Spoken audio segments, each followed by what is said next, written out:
Good morning.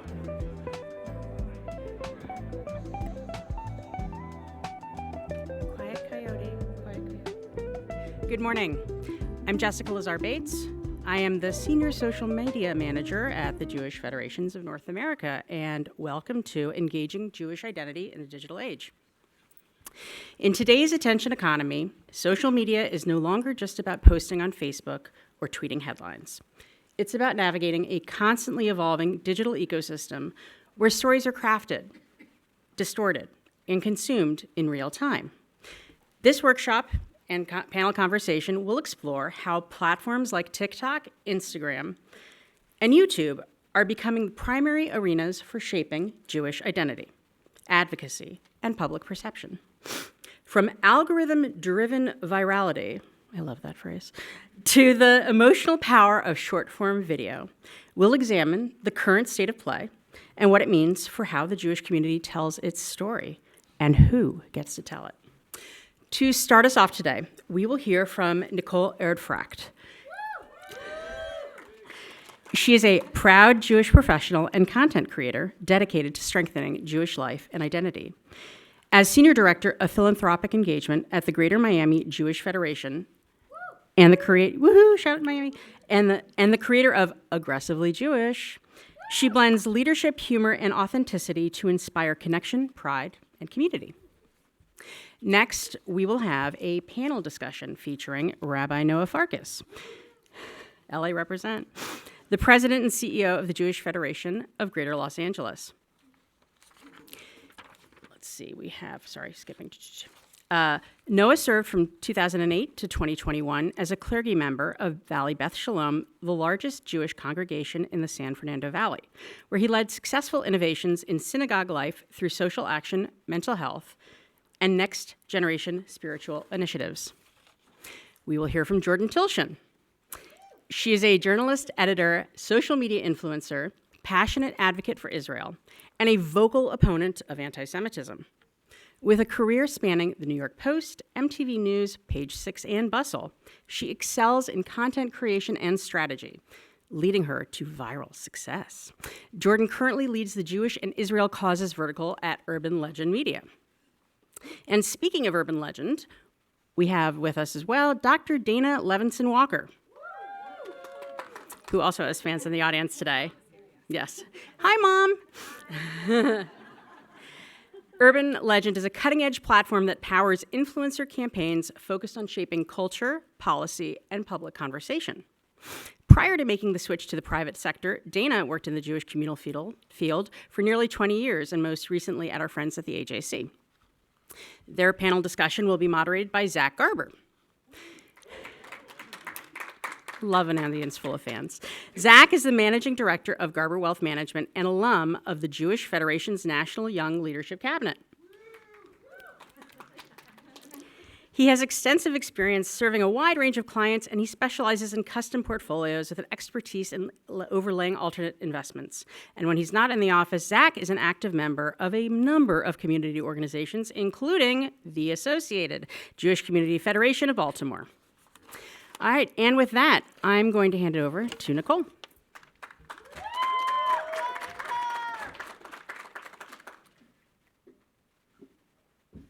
Good morning.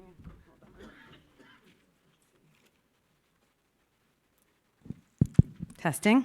Hi, everyone. Good morning. Good morning. Thanks for coming to the session. I'm really excited to be here, and I didn't realize she was going to introduce me and say my title, and I was really excited to tell you guys that you all came to the wrong session because this was about fundraising, because my title is Philanthropic Engagement, and it's really fun that that's actually not what I'm talking about at all. So thanks so much for coming. All right, we are talking about engaging with Jewish identity in the digital age, and who am I and why am I here? You can turn your faces to the PowerPoint if you want. We have some little cute gifts. So I was born in Argentina, and my parents, who had lived there their whole lives, I'm half Sephardic, half Ashkenaz, moved here to Miami, well, not here, but here to the US for the American dream. Both of them decided to get jobs in the Jewish nonprofit space, and my parents have both been dedicating their lives to the community for the last 40 years. My dad working at the JCC, and my mom working for a synagogue. They begged me to do something different with my life, and they were like, you can do better than we can, like we're here from Argentina. And I tried and actually got a job working for Olive Garden as a restaurant manager because my major was, did we hear claps for Olive Garden? We do love the breadsticks, they're good.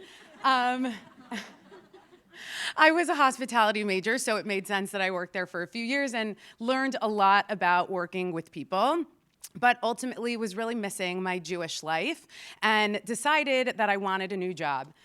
Surprisingly, actually, it was hard to find a job in the Jewish community. I ended up looking for a job for a whole year before the Greater Miami Jewish Federation took a risk on me, someone who had no experience in the Jewish space other than leading like a zillion birthright trips, which you'll hear about in a little bit, and my life as a youth group participant at the JCC.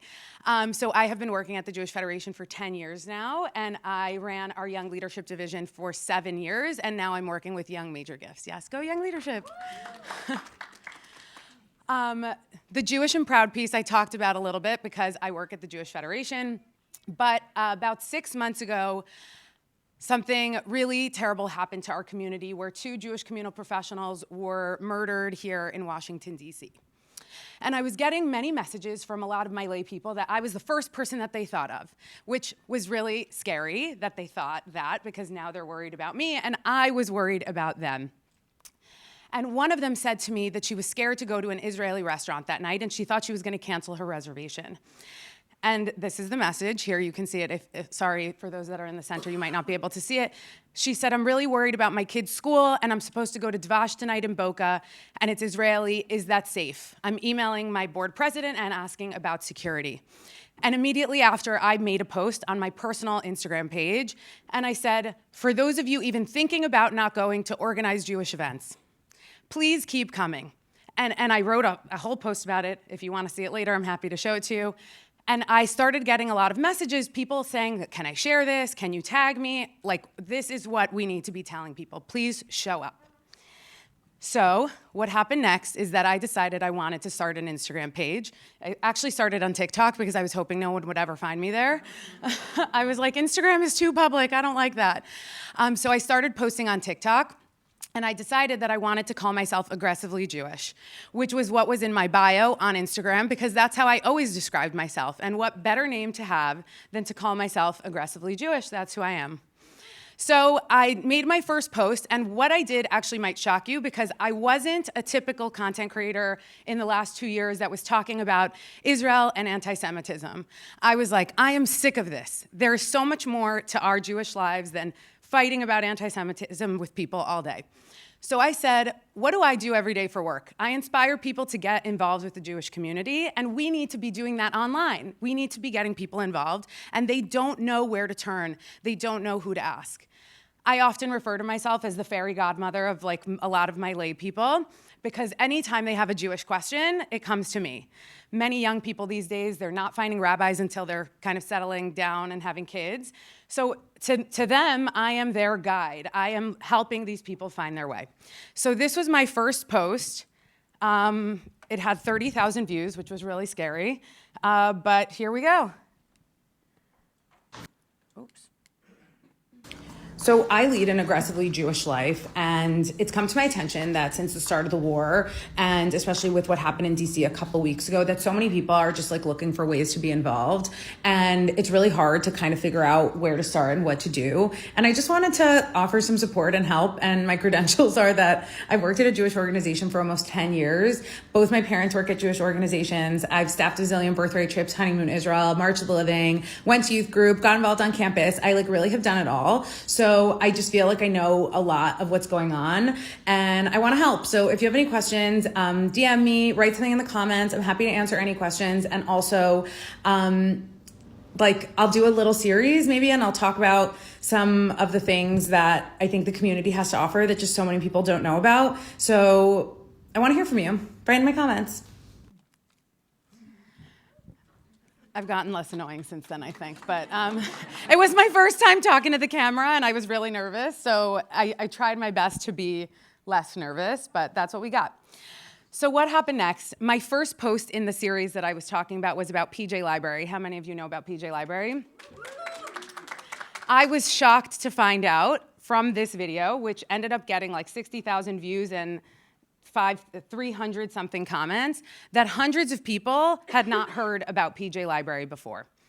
And actually, our PJ Library coordinator at the Federation sent me a text a week later. She gets like a letter telling her all the people that registered for PJ. And like half of the people that registered said they found out from an influencer on TikTok, and I think that's me. And I was like, wow, like we are missing something here. Why aren't we telling people about these things online?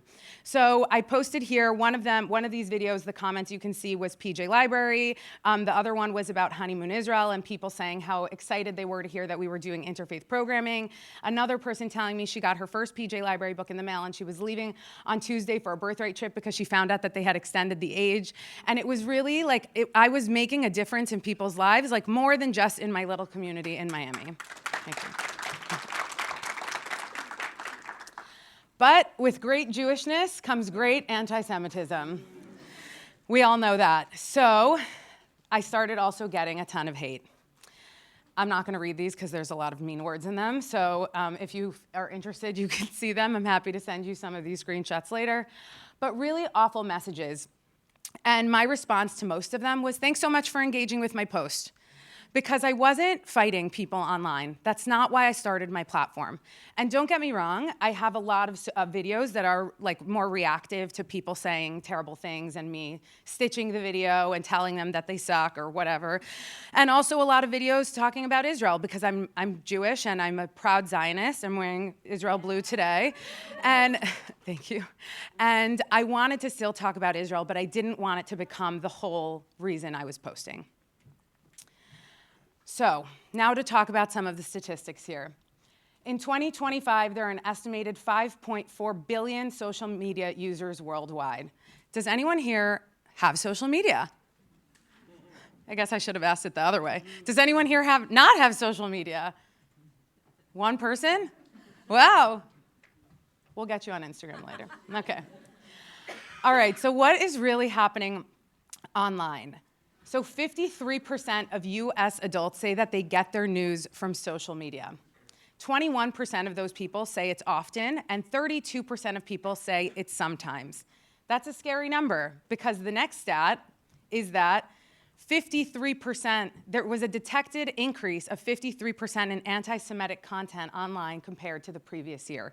So now we're hearing that people are finding out much of their news online, and so much of what's online is actually also anti-Semitic.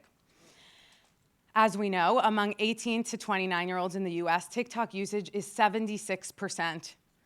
That is a huge amount of people that are on TikTok. I personally downloaded it in 2020 during COVID after a long time of saying I'm too old for TikTok, and then kind of ended up on TikTok. But I don't dance online, so it was not the exact demographic of these young people. Instagram usage is also high. YouTube is 93%, and Facebook, as we know, is starting to decrease and is only at 68%. This is the stat that really shocked me, which is that 55% of TikTok users say that they regularly get news from these sources. 20% of Instagram users do the same, and 5 years ago in 2020, it was only 22%. So this is exactly why, if we're getting our news online, I was saying I'm done hearing about all the doom and gloom of being Jewish. Because if I was a teenager today and I went online and all I saw was how awful it is and how we have to fight people on campus, I might not be so excited to be Jewish. And I didn't see a lot of people like me who, I'm not Reform, I'm not conservative, I'm not Orthodox. I have a background of Sephardic and Ashkenaz. I felt like there were not that many people showing up online the way that I was. So I wanted to fill the gap. And what can we do? What I just said, keep posting proud Jewish joy online instead of posting the doom and gloom all the time. Of course, we're not giving up on anti-Semitism and we're not giving up on fighting with people, but we need to focus on the joy of Judaism, show the good parts about it, not just how scary it is. So can everyone in this room promise me that they're gonna be more joyful about Judaism online? Thank you very much. And Do we have time for questions? Sure. Do we have questions?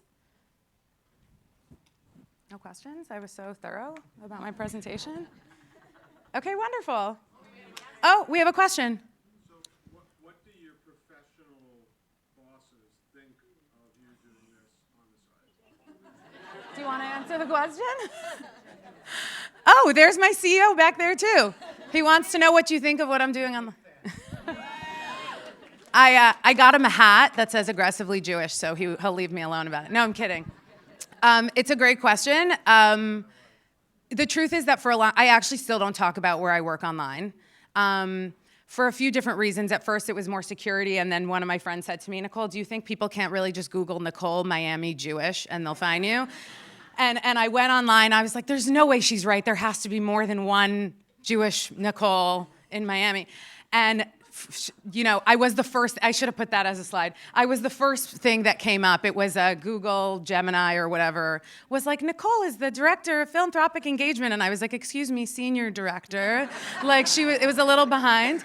But you can find me very easily. Like I'm not hiding where I work, but I just don't talk about it because obviously there are some implications of like my views representing the organization. Yes.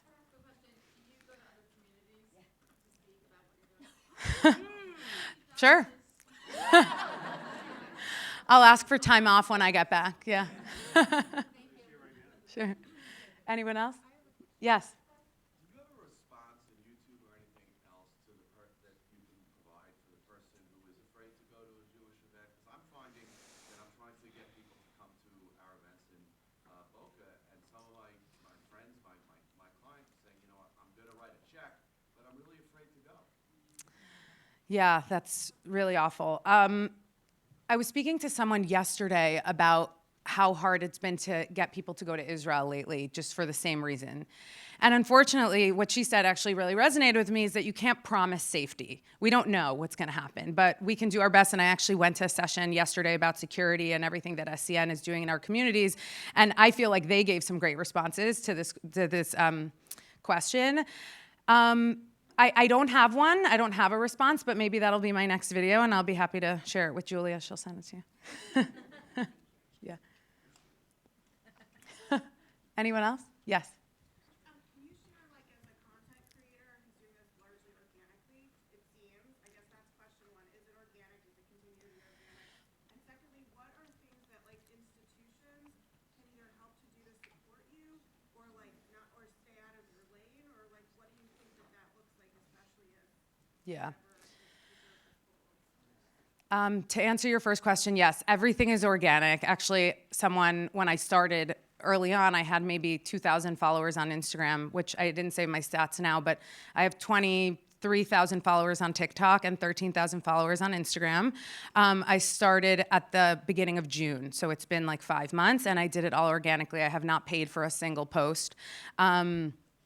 So it's fully organic.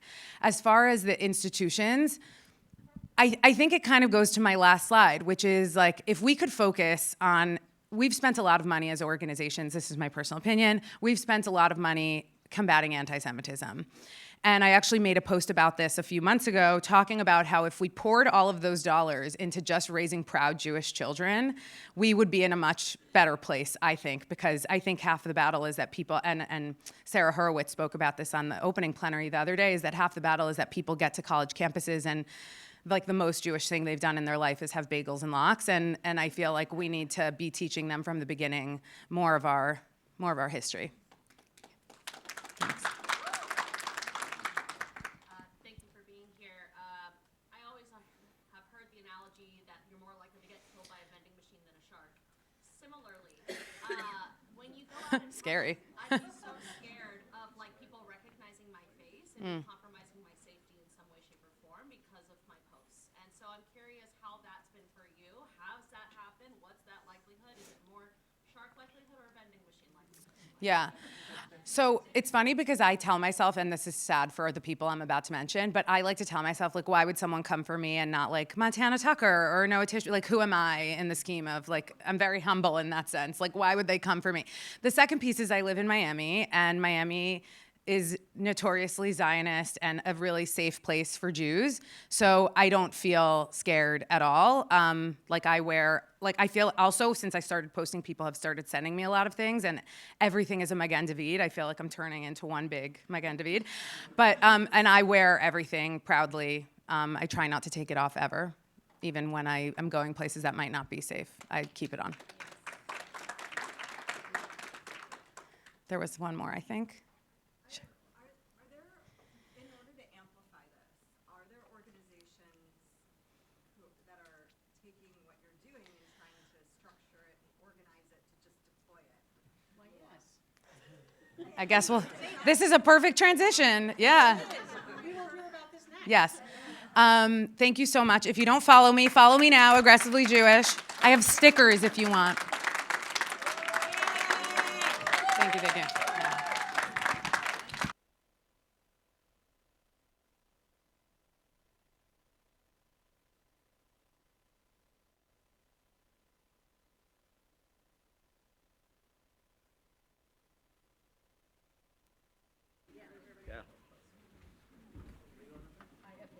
We are. Hello, hello. Okay, good. Can we give one more round of applause for Nicole?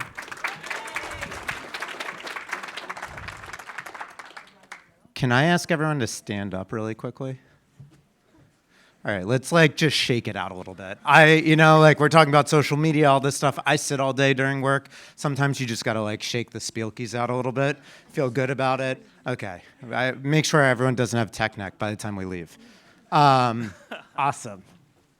Well, I'm Zachary Lewis Lax Garber, a lot of names, long bio. I think I was asked to be on here because for fun, outside of work, someone asked about work. I run 2 podcasts. I run one about Baltimore called Charm City Dreamers, highlighting people about how they've actualized their dreams and why in Baltimore. And then I do one for Cabinet, highlighting why people choose to give back and be involved in the Jewish community, particularly at the peak of their kind of careers, when they have kids, all of this. And hopefully, if anyone's interested, Hevrei Connect, it's awesome way to get people involved and engaged, which is what we all want to do. So today, I have the honor of interviewing 3 people, so very excited about that. We have Rabbi Noah. He has a whole Netflix series now about him. We're going to have to ask him about the casting, so we'll get into that. Jordan is a dear friend of mine who I met through Eden years ago, so it's nice to be able to reconnect. And Dana. So I think a great starting point would be all of us were alive before social media, and kind of your journey, right, Lech Lecha, in terms of where you've gotten today and what you're doing in social media. So maybe we'll go down the line if that works. As the old man on the stage, I remember AOL, you know, or AIM. Yeah. Tennis sack. Yeah. So I was very, very active in social media when I was just starting out. It was Facebook, Twitter, then eventually Instagram. Just in my history, where the social media piece really touched, and I hope we get beyond just social media and talk about full digital identity, because it's not only social media today, but was really trying to figure out, and it all begins at the same place, which is you got to fish where the fish are. Mm-hmm. And younger people are more living online. And so we built at the synagogue a bunch of subpages and groups on Facebook. That was the modem at the time. And we would just collect people. So I built this thing called the San Fernando Valley Jews. We ended up with several thousand people in this group. That was an old Facebook group. I called this Next Gen piece, VBS Next Gen. We created digital Shabbat dinners. My most fun things that we did were one Purim. There's a thing called Mishloach Manot where you would give out gifts to people. So I actually worked in one of the first augmented reality pieces with Instagram and Facebook, where we built a digital a wooden nickel that we would send people, and then they would use their Instagram filter, and if they clicked through the filter, the nickel would explode into a Purim party on their desk. which was super cool. And then the other one we did, which went really viral, was I built a digital shofar for Rosh Hashanah, where if you used a face filter on Snapchat or Instagram, a shofar would show up, your cheeks would get all rosy, and then bees and honey would start flying around your face. Super fun. But the point is we were constantly experimenting. And now that I run a very large federation, a very staid, sclerotic type of organization, we are experimenting with social media, but also digital identity, which really is important, not just for being proudly or aggressively, highly Jewish, whichever moniker you want to use, but is very important for community mobilization, which I hope we get to talk about that, because the institutional backing is about what creates long-term identity, long-term community, in addition to the moments that are here. And Coach is here, so I just see someone I follow online all the time. It's great work. Go ahead. It's my turn. It's your okay, turn. Great. Okay, so my journey was quite interesting onto social media. I'm a young millennial, so social media has always been a part of my life. But I went to school for studying media studies, and then my whole plan when I graduated was to stay in the realm of entertainment journalism, because I didn't want to do any sort of heartbreaking, hard news. I wanted to stay far away from that world. And then I ended up working, media is very, very fast moving. So I ended up working at a bunch of different publications, Bustle, New York Post, Page Six, MTV News.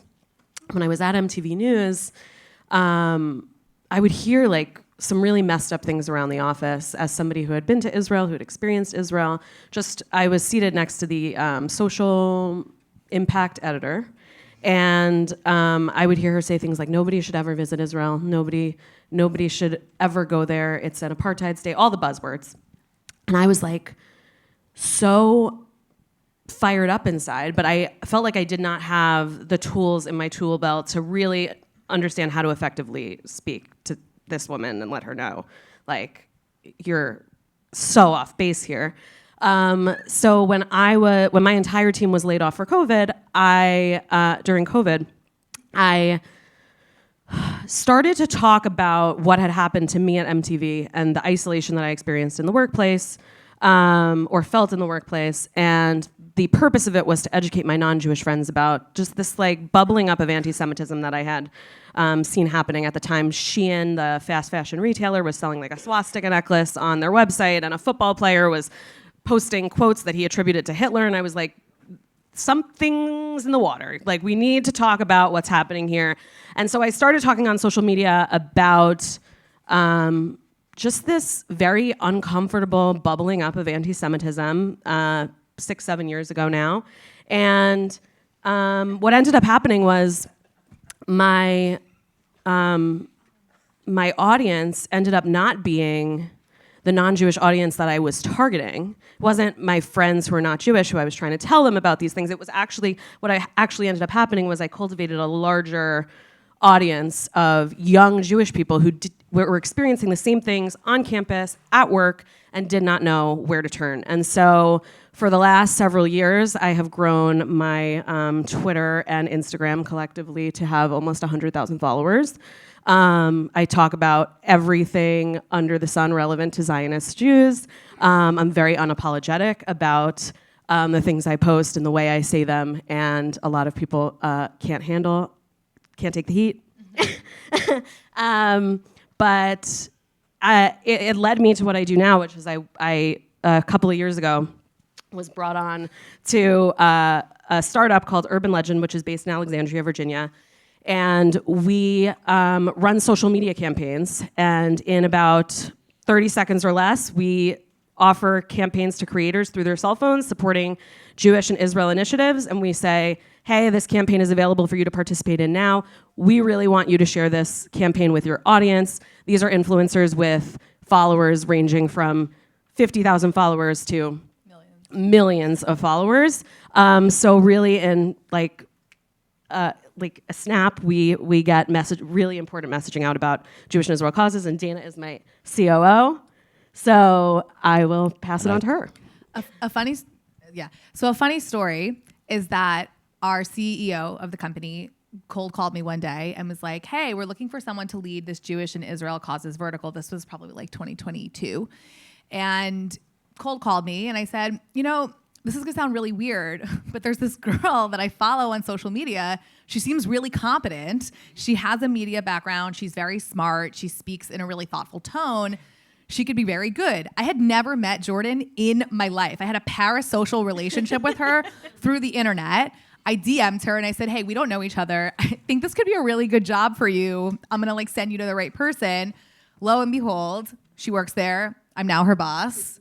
And obviously it worked out. It's a great story. So unlike my esteemed panelists, I have no followers on social media. And honestly, the only good content I put out is of my delicious dog and my equally delicious nephew. But otherwise, my content isn't particularly interesting. I spent the last almost 20 years in the Jewish communal sector, most previously at AJC, American Jewish Committee. Yep. And how I ended up in my current role at Urban Legend is because I accidentally fell into understanding how we can better utilize influencers to share our message. Show of hands in this room, how many of you have heard or said to yourself out loud, wow, the Jews are really losing the PR battle? Wow, everyone, amazing. So as you can tell, we need to do something differently. Something isn't working. So I discovered this wasn't working because, surprise, I was a Jewish communal professional, and we were running up against this challenge every single day. So right after October 7th, at the time I was serving as the director of Access Global for AJC, which is the Emerging Leaders Division, and one of my colleagues said, I want to connect you with this amazing influencer named Haley Lickstein. She's a policy influencer. She's fantastic. And she was hosting an event for influencers, Jew-ish influencers, meaning they were Jewish, but their content wasn't explicitly Jewish, at Katz's Deli, which as a New Yorker, I'm ashamed to say I had never been to. So I know, Shonda, I'm a pastrami queen girl. So it's not, but it's delicious. Needless to say, it was a Friday night. We had the private room in the back, and it was a bunch of influencers who primarily talked about fashion. One of them actually worked at TikTok. They really weren't focused on Jewish content, but by virtue of being Jewish, they were being bombarded in their DMs, asking them to apologize for things that they were like, I talk about my chronic IBS. Why is someone coming for me about Gaza? I am not an authority here. But that is quite literally what was happening to all Jewish content creators, even if their content wasn't Jewish. By virtue of even having a signifier of being Jewish, they were immediately responsible for everything, which is the Jewish story, right? We're responsible for everything. So I went to this event, I spoke to these influencers, and I realized that there was an opportunity. So while I was working at AJC, I worked with Jordan and Eden and a bunch of others, and we put together these workshops, which our dear friend Rami was also at, to kind of convene creators around how we can further support their work, how we can amplify their message, and also provide training and education. Because a number of Jewish creators, there's sort of two batches. Batch number one was May 2021, during the last inflagration with Israel and Palestinian Islamic Jihad. And then everybody else was after October 7th. And these two batches are sort of trained and prepared differently. And a lot of the creators who came after October 7th, they are so amazing and they do such extraordinary work. But there is a lack of some of that foundational education when it comes to having a platform and transmitting it to people. Y'all, it needs to be correct. So one of the things that's really important is that at my time with AJC, we really wanted to provide tangible, logical, strategic workshops for creators. I then had the privilege of taking a group of non-Jewish creators to Israel to bear witness, and Jordan was with me as well. And these creators were attached to Urban Legend, which is the company I now work for. So 30 seconds, Urban Legend is a platform. We're not an agency. We connect social media influencers with causes and issues that they care about. Most of the time you'll see on social media, someone's like, buy my bronzer and use my affiliate code, Nicole, for 15% off. What we do is say, hey, United Hatzalah is doing amazing work, emergency life-saving work, sign up to learn more. So the kind of things that we do is that instead of, paying one influencer to to give a message. We deputize and scale dozens of influencers to say the same message in their own voice, all at the same time. So it's a really unique way to market and message, because what we understand is that most people follow social media influencers because they believe what they have to say. We know that influencers have more influence, authority than parents, schools, friends. They influence the way people vote, the way they buy things, the way they educate themselves, and unfortunately at times commit political violence. So we understand that the power of influencers is beyond anything we can ever comprehend. So it's really crucial for us to be able to work with these audiences. It's really important to us. And the other thing I will say is that a lot of Jewish influencers have been deplatformed. They have lost their ability to monetize or make money. And the great thing about Urban Legend, while we don't work exclusively with Jewish and Israel creators, we work with about 300 of them. The other 2,000 work on a number of other issues. It offers them the opportunity to monetize issues and things that they care about when they would have otherwise lost the opportunity for revenue.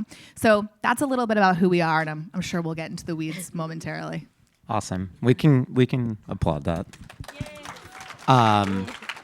So since we've been here, everyone has probably felt there's like this tidal wave of anti-Semitism. There's this general feeling of like hopelessness. How do I actually make a difference? It feels like everything's moving against us.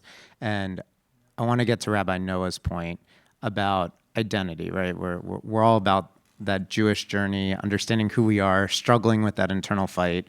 But I think really understanding our total identity, and this is relevant to each of you as well as helping people find their identity. But when you mention what a digital identity is, how you find that voice, so that you can then be an advocate, proud, bring joy to people, and really share like who you are. I'm curious, how you think about that. Yeah. I think this is on. Look, there are a lot as generations keep evolving, more and more people are living more and more of their lives online. That's that's just the nature of it. And when I say online, I don't just mean social media. I want to be really clear that social media is a major, but only one of the ways of digital expression. For example, it depends on whether you think WhatsApp is a social media platform or not, right? So one of the things that we have done, and I hope we get to touch on sort of how big institutions sort of work with influencers and how influencers should be working with big institutions. But when you think about a digital identity, first of all, it can be a dangerous place. You have to understand, you have to have good digital literacy. We teach this to our kids all the time. Secondly, you have to understand that when you are online, it's online forever. And so even if you think it's coming and going, it's just not. And then third, everything is being tracked already through your phone. Like everything, every app, your TV, if you are on Netflix or Roku, they're all tracking it. Like they all know it. So the question is what is that? You're always you're actually always in public. So that how do you behave really matters. And then the last thing is, which I do want to bring it up, is that we have been always everything, even at this convention, any group that's affiliated with us gets added to a WhatsApp chat for our group. And if you're in the group chat, of course, there's always the group chat that you're actually not invited to, but there's the group chat, right? But then what we do is we maintain a relationship with that group chat after the convention is over. And so what we've been able to do is collect group chats, hundreds of group chats from every mission, every convention, everything. And then when we want to distribute content, we don't just distribute it online, we distribute it through WhatsApp. And it's way more effective. So that's an example of understanding your digital identity and how we use digital identity to mobilize people. Because I do think as important as influencers are, and they're incredibly important, they're very good at the moment, but they're not quite yet good at a movement. And in order to go from moment to movement, you need institutions. And this is where I'm really proud of our work as a federation. Maybe, Jordan, you can share a little bit more just like also about being authentically Jewish, right? Like kind of that line between you want people to be engaging with you, but you also want people to be learning and understanding what's going on and how to kind of be present. For sure. Oh, okay. I think we're good. For sure. It's so interesting because I think most of the creators in this space that are talking about Jewish and Israel causes are talking about it not because they ever had any aspirations to be a creator or an influencer or anything like that, but because they realized that if they don't stand up, who is going to? And that's sort of the impetus behind why I started speaking up, because I was like, well, if I start being really loud and proud about my Jewishness online, and a quiet girl from another city in the United States who maybe doesn't have a large Jewish community sees me online being proud and Jewish, she's inspired to then do the same thing, and she comes more into her Jewish identity. And so what's interesting about my background is that I grew up Reform in a pretty large Reform Jewish community. So I was personally just like very disconnected growing up to Israel, and anti-Semitism felt like something of the far past. And it wasn't until I went on Birthright and stepped into Israel myself that I really started to understand my own Jewish identity and exploring it more and talking about it more online. And so for me, that feels like the most important piece of what I do now is helping other young Jewish people who, like me, maybe wouldn't have knocked on the door of BBYO or another Jewish youth movement, because there's so many young Jewish people like me who, just like we had our group of friends, we were fine with our group of non-Jewish friends, Jewish friends, non-Jewish spaces. We were used to it. I would have never ever gone to a BBYO. There was no. It's amazing, but it just wasn't something I even really considered, because I was just content with, my life until I started really understanding my own Jewish identity, and that was when the exploration started. So for the kids, the young people all over the United States and even beyond the United States who, like me, wouldn't knock on the door of any sort of Jewish programming when they were a teenager, it is actually very helpful to see somebody else online experiencing the same things that you're experiencing in school, at work, and learning sort of to get together how to handle and navigate it.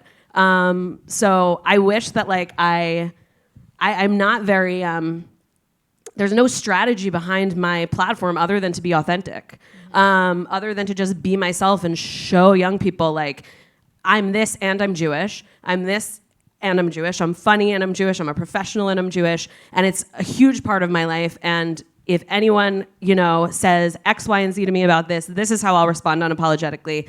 Yes, you do. So I try to be an example that way, but the strategy is authenticity. And Dana, I think Rabbi Noah brought up a good point about amplifying, and you're having been at the AJC now, doing it a little bit more creatively, maybe, or AJC is amazing. Just to be clear, our institutions are awesome. It's just how do we amplify them and get outside of maybe this box that we operate in to be economies of a scale, so that we can really grow. I love that you said that, because we have to think about this as economies of scale. I think that one of the biggest criticisms we have is that we are in an echo chamber, and we most absolutely are. Absolutely are. And I think one of the important features of a platform like Urban Legend is that we work with creators who aren't always the loudest voices in the room, but they are growing their audiences. They offer a wide spectrum of dialogue and conversation. I think also, listen, it's not like Jews are a monolith here. So there are people within the tent and people outside of the tent who have a voice. And one of the interesting pieces, I think, is that as someone who spent most of my career in sort of mainstream institutional Jewry, is that there's an element of control that institutions want to have around the message. The thing about influencers is that they will not allow that to happen. They are controlling the message, and it is a interesting sort of complex relationship that influencers have with institutions, because in many ways institutions want to say like, okay, here's what I want you to say, I want you to collaborate, here's the script. And a lot of influencers will say, well, really doesn't align with my brand, or this isn't something I feel is authentic to me or my audiences, because the number one commodity for influencers is authenticity.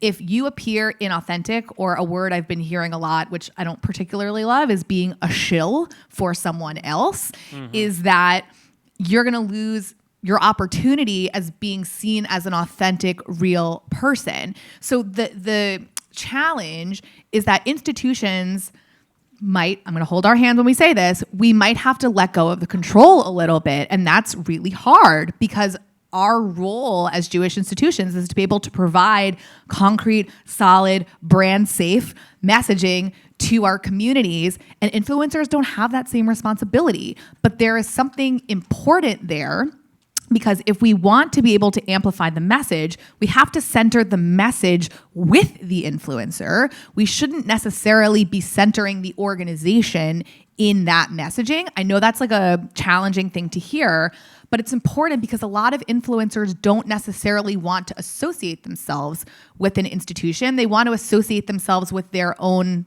brand. It's important. They've developed it. They've curated it. It means a lot to them. So what I want to challenge all of us in this room to think about, especially those of us who are involved with various institutions, is like, what does it look like if we don't necessarily focus on the institution, but we focus on the message being delivered by somebody else? What does it look like if you don't attach your logo to that message?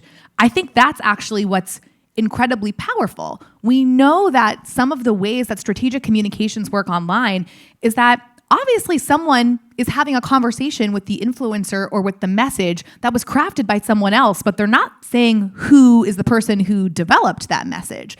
It's the messenger that's actually very important. So when we're thinking about scale, it's something for us to think about, and that's really what we do at Urban Legend, is that a lot of the times our creators, they can, disclose that this is a campaign, we're working with so-and-so partner with so-and-so organization.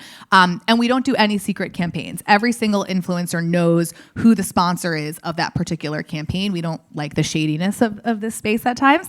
But they don't necessarily have to say like, hey, I'm partnering with so-and-so agency and like, this is something you need to know about. They're delivering the message to their audiences in their own voice. And that's actually the piece that's really critical. I'm just going to respond a little bit because as someone who runs a big institution, Sure. Right? You're totally right. And also, it creates a significant problem, right? So, Of course. So the question is really from a budgetary standpoint, is this a marketing budget, or if you're a federation, is this an allocation, right? Because if it's a marketing budget, the ROI is low. The ROI is low.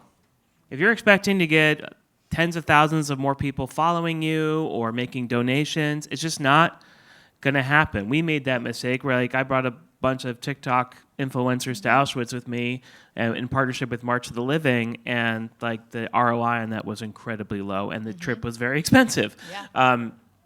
But if it's an allocation because you want to participate in Jewish identity, then maybe that's where the allocation should be.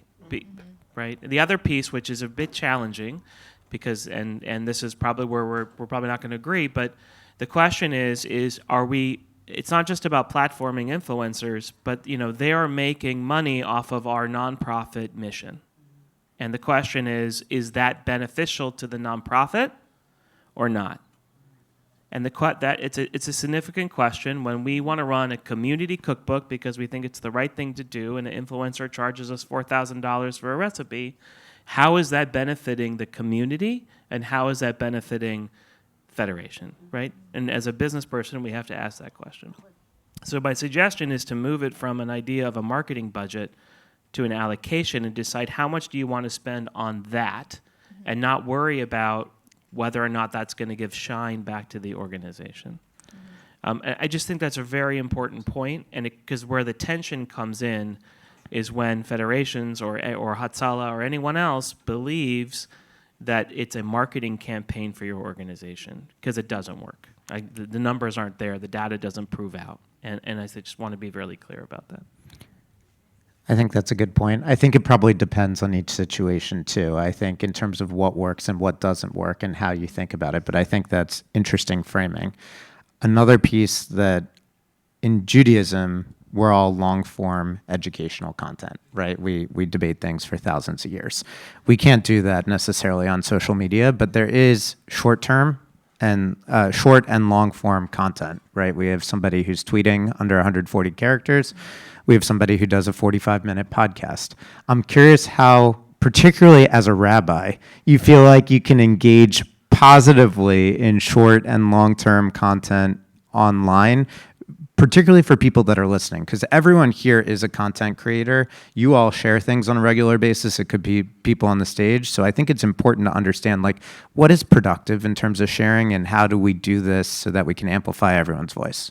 One of the very first viral things I ever did, this is now, oh gosh, I feel so old. This is like 15 years ago, which in social media space might have been like the Ice Age, is I was one of the first rabbis to do a Torah tweet of like a 1-sentence sermon on every Torah portion. It came out once a week, and they would get picked up and sent around. It was basically like if you could turn your Torah portion into a fortune cookie.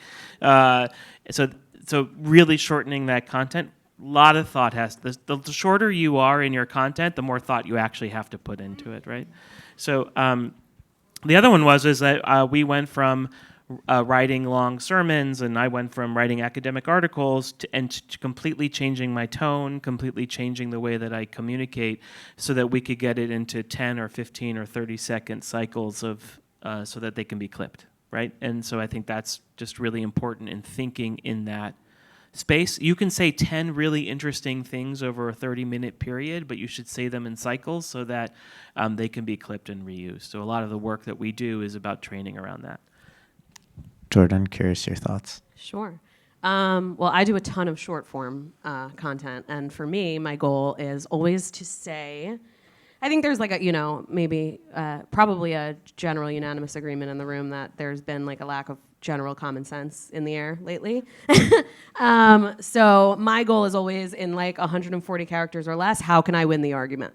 What is something really snappy that I can say, something with viral potential that is really, really easy and easily shared, and something that just makes someone think like, oh, she gets it. She understands what's going on. This is common sense. I want to be on the winning team with her. And so that's always the angle I come from when I write something on social media. And thankfully, my media career prior to Jewish and Israel Causes helped me with that, because I was doing SEO and writing really quick headlines for the New York Post. So that's always at the forefront of my mind. What's the most concise way to say something that allows me to win an argument in 30 seconds or less? So I think everyone here wants to make a difference, and they care about what's going on in social media and digital and online. So one thing I recommend, if anyone has their phones, you can have them out, it's okay. You should be following these 3 people. Not me. Don't follow me. No, but I don't know if you you should can, be following but- me. I mean, no, You should be following me. There you go.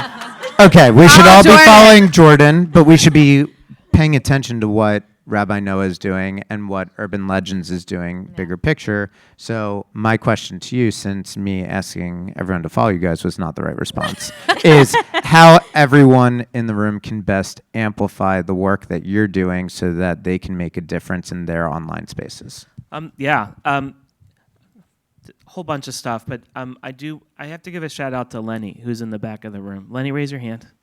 Lenny runs Lost Tribe. And if you don't know what Lost Tribe is, it is a Jewish community that's entirely online in the video game space. So does anyone here know what Discord is? Unfortunately, Right? Or yes. Twitch? Does anyone here know what Twitch is? All right, if you're not raising your hands, that is where the next generation, even younger than us, are spending a lot of their time. And Lenny creates a positively Jewish, wonderful environment for Jewish gamers while they're playing video games, and then also talking about Hanukkah at the same time. Yeah. And it's sports content in the esports space. Yeah. So Lenny, I appreciate everything you do. I just wanted to... Actually, it's no more gaming, it's all about social media. Oh, you're moving to social media? Well, you should still follow Lost Tribe because they're iterating and exactly. So it's just a place to be online. And if you don't know that there are Minecraft communities where Jews come together on Friday night in Minecraft and do Shabbat in Minecraft. When I talk about digital, when I talk about digital identity, this is what we're talking about. And I just think it's you got to go where people are, not where you wish them to be. And you have to not judge them for how they express their Jewish life. If they decide to do Shabbat dinner at a fancy restaurant and they bring their own challah and wine to the restaurant, but they're seeing friends, we should be affirming that as the beginning or an expression of their Jewish journey. That's really the core of all of this. If you're looking for tips and tricks, there are videos and podcasts you can watch on tips and tricks, but you have to change your mindset from trying to have them conform to what you think Judaism should be to how they're expressing Judaism already, and then putting your institution or your organization or your synagogue in that flow, just like a surfer would catch a wave. Like, you have to catch that wave and they'll go along with you. If you try to fight that wave, it'll break against you. And I just want to be really clear about that. Yeah, I agree. And I also just want to add to that, like, we're certainly outnumbered on social media, and we have a lot of detractors that are spreading a lot of lies about the Jewish people and about Israel on social media. And so social media is certainly a double-edged sword. And I think it's so important that we are a little bit more flexible and are sure to meet people where they are, because this is the framework, though imperfect, that we have. Social media, it is a beast, and it can eat people alive. And I've gotten a ton of hate on social media, and it's extremely discouraging to maybe, Jews who aren't as strong in their identity, to just not say anything at all. And so I think we really need to invest a lot of time and a lot of our effort on being where young people are, which is on social media, which is on Discord, which is on Minecraft, which is everywhere, to make sure that they're supported in these spaces, because it's only going to keep evolving. That's right. It's only going to keep evolving. There's only going to be new platforms. We don't know what's next, and we were asleep at the wheel. Mm-hmm. And so we really have to get ahead of it and make sure that young Jewish people are supported in the spaces that they're already in, even if those spaces are dangerous and imperfect. Dana, any thoughts on how people can help with what you're doing? Work with us, please. No, but seriously, work with us, because I think what also separates our platform from more traditional sort of influencer marketing agencies is that we operate off of something that's called a cost per action model. And what that means is that when each creator opts into a campaign, they are given a task, meaning that when they are sharing their message, the message is encouraging audiences to do something, whether that's visiting a landing page of your federation's homepage, whether it's asking them to sign up for an email newsletter, whether it's encouraging them to send letters to lawmakers. And all of our campaigns are tracked. We have analytics for every single thing. Jordan writes reports for them every single week. I love to write a report. And here's the best thing. You only pay for whatever campaigns are successful, meaning that whatever actions are delivered is what you pay for. So we take the onus off of you and we put it on us to ensure that your campaign is successful. So first of all, that's a really great way to amplify this kind of work. So instead of feeling like, oh, I'm going to pay this influencer and I have no idea what the ROI is going to be, we hand you the ROI right there. We say, this is how it went. This is how it worked. Here's what we can observe. Here's how we can improve moving forward. So we're really a tech company more than we are a marketing agency. So I just kind of want to float that out there. The other thing I would say is this, and Jordan and I had a really interesting experience when we were putting together our workshops when I was still at AJC, and we were talking about, the conversation was about whether creators should use the word Zionism in their content. Because what we know to be 100% true is that people have 100% no idea what Zionism actually means. It has been perverted into be all kinds of things, of which it is not. And this data that had come out from a particular organization had basically said, like, try to avoid using the word Zionism or Zionist if you can, because people don't understand what it means. And Jordan ended up having a debate with this particular person because she's like, well, I'm a Zionist, and everybody who follows me, unless they hate follow you, is a Zionist. Possible. And it's very possible. And I want to be able to create a space for other Zionists to feel seen. I want to create a space for people to feel supported and comforted. So there's sort of two spaces here, right? There's creators who are creating to support and comfort and to encourage Jews to feel seen and heard and valued. And then there are also creators who care about that too, but are also really interested in having non-Jewish followers, that their content is really more applicable to being more diverse or being more open, so that they have non-Jewish followers who are following them and are following them for all different kinds of reasons. I think, not to, because you're sitting right in front of me, I think Rami is a really great example of that as a musician, as an artist, as a creator. So many of the people who follow you are not Jewish, and I think that actually is your superpower, because you're able to express who you are fully while also not compromising who you are, while having Jewish and non-Jewish audiences, which is deeply powerful. So one of the things that's important as institutions and as funders to think about is, who do you actually want to talk to? Because at the end of the day, I would argue that most of the people who are following Jewish institutional social media accounts are probably just Jews or horrible anti-Semites who want to make their lives very difficult, versus where a creator can have a really diverse audience but still amplify your message, which I think is something to think about when we're thinking about how to diversify how the message gets out there. So I have one last question before we open it up to the really good questions that you guys are all going to ask.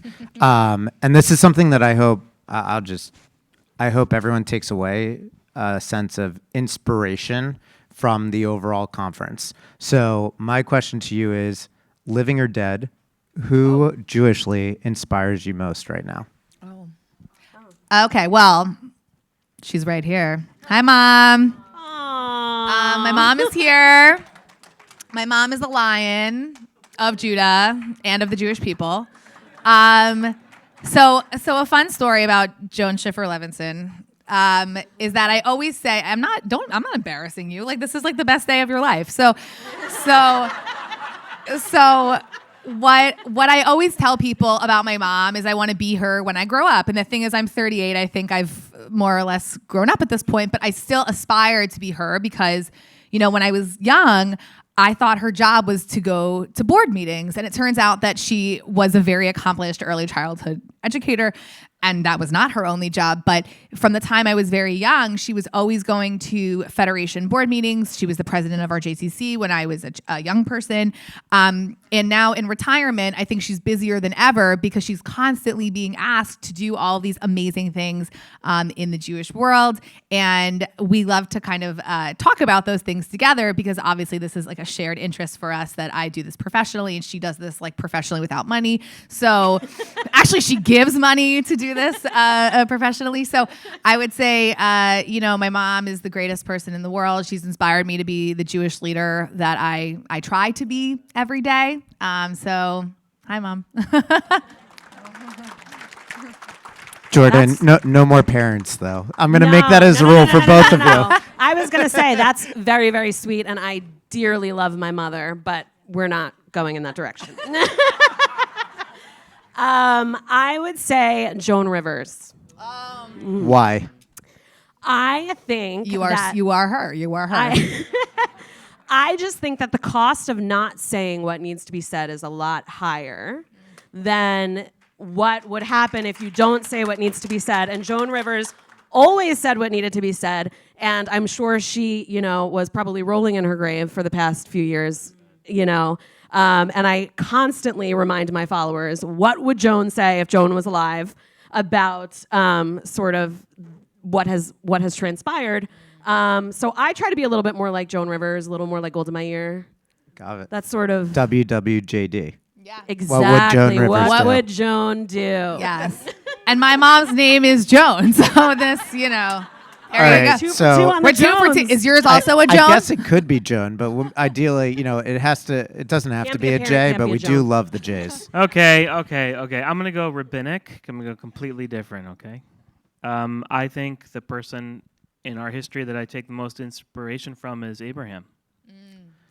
But think about this. This guy went on a whole journey. He had no kids, 70 years old, his Jewish journey begins. It's the first Jewish journey in the world begins, and he and his wife of a long time, when they began that journey, they didn't know what their future was going to be, and lo and behold, they created the Jewish people. And it literally says in the Torah, and if you use Rashi as a commentary, that they would open their tent and make souls.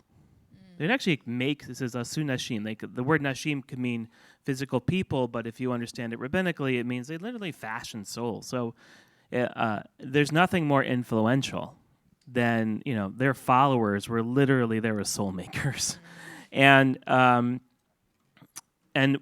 his life was not easy.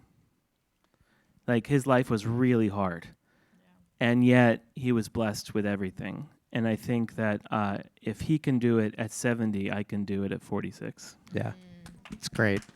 I'll say I'm reading a book right now about the life of Rambam because I stole a bunch of my mom's Jewish books. So shout out Michelle. But She's not Joan? Not Joan. She's an M. But what I will say is we feel like today things are really hard. This was back during the Spanish Inquisition. He wrote 3 seminal works that changed all of Jewish history while walking on foot from persecution all across the continent, going from Europe to Asia to Africa. I mean, it was wild. So it just kind of puts everything in context. When you hear that, it's a lot easier that you've gotten a little hate on social media. We put it back in context of our forefathers and say, wow, we've been here before, and the world is actually pretty awesome. So with that, I guess if there's any questions, let's open it up. Yeah, I've got a two-part question. Number one, how do you relate and apply what you're talking about to our individual federations? And number two, how do we gauge success in the type of campaign that you're talking about? Well, I knew you were going to answer. Hey, go ahead, pitch me. Let me hear. oh, okay. Well, yes, because you run a federation, and a very wonderful one at that. So I think it obviously depends on what is the message you're trying to get out there. But I think there's sort of 2 ways to think about messaging, right? There's like a message that can be kind of flat, like, hey, we're doing this initiative, we're doing this idea, like we want people to know about it, we want to raise awareness, and that's totally fine. I think something that federations or agencies or whatever it might be, something to consider, and I was talking about this with my very cherished and dear friend and brilliant friend, Naam Aklar, who is also sitting in front of me, who works in the Peoplehood Institute at Anu Museum of the Jewish People. If you haven't been, it's extraordinary. And here's Nama right here. We were talking about how influencers can discuss and promote theories of change. And that is something that I think is really important for us to be thinking about, even as individual federations. Each of you is implementing theory of change in your own community. You are addressing problems, complex problems in your own federations. Instead of maybe talking about, and this is, by the way, in complement to, because influencer marketing should not be your entire marketing strategy. It should not be. It should be a tool in your toolkit along with your newsletters and your emails and your paid media and all of the other things that you do.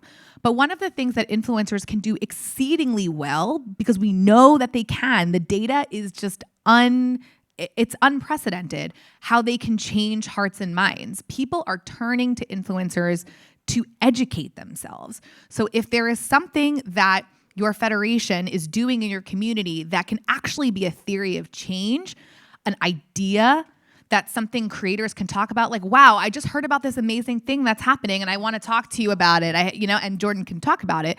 That is actually something that you can deputize a campaign for, is that you can have dozens of influencers sharing in their own voices this theory of change rather than something that could better be used for a more traditional marketing strategy. So that's just one thing to think about. What does success look like? I mean, listen, I think there's the quantitative success is like, who saw this?